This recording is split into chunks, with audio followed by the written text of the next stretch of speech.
Léa Salamé bientôt au JT de 20h sur France 2? Ou cap sur BFM TV? Elle n'endort pas la nuit.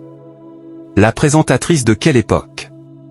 Sur France TV est convoitée de toutes parts. Elle pourrait bien remplacer Anne-Sophie Lapix au JT de 20h sur France 2. Mais BFM TV semble aussi la courtiser avec un late show. Des propositions qui empêchent carrément Léa Salamé de dormir. L'émotion était palpable pour la dernière de la saison sur le plateau de quelle époque?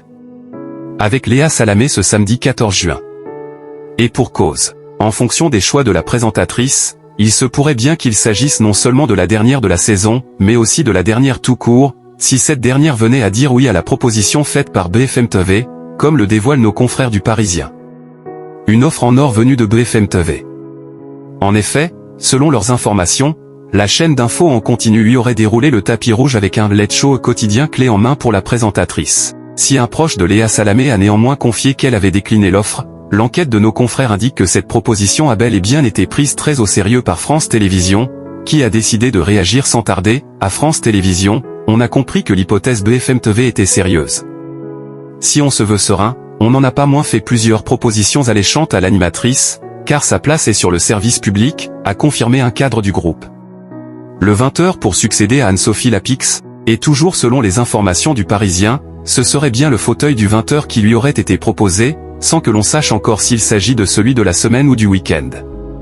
Annoncé fin mai, le départ d'Anne-Sophie Lapix du JT de 20h n'avait pas encore levé le voile sur le nom de son ou sa successeur pour la rentrée prochaine.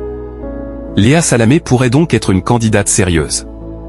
Du côté de la présentatrice, celle-ci devrait donner sa réponse dans la semaine, et n'endormirait pas la nuit, elle n'endort pas la nuit, confie une source proche. Rappelons tout de même que si elle venait à accepter la présentation du JT, elle pourrait toujours cumuler avec son émission Quelle époque. Mais qu'elle avait toutefois confié en 2015, sur Canal+, le 20h ne me fait absolument pas rêver, ne m'a jamais fait rêver. Mais bon, après tout le monde peut changer d'avis.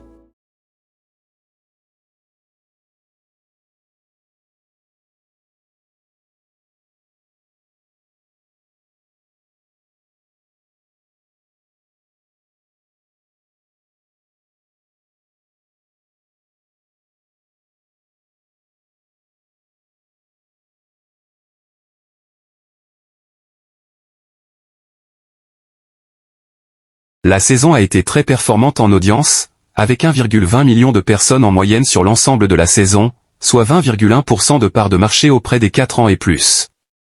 Le départ de Christophe de Chavannes n'a pas eu d'impact sur les audiences, car les téléspectateurs ont continué à suivre massivement le talk show du samedi soir, avec un pic à 27,7% de part de marché lors de l'émission du 15 mars dernier. Le programme sera donc en best-of le 14 juin prochain avant de laisser la place à la fête de la musique le 21 juin 2025. Dans les prochaines semaines, Fort Boyard, toujours plus fort prendra la place de Quelle époque. Son avenir est donc scellé, puisqu'une 4e saison est prévue pour la rentrée de septembre 2025 sur France 2 en seconde partie de soirée. Quelle époque est à retrouver chaque samedi en seconde partie de soirée sur France 2.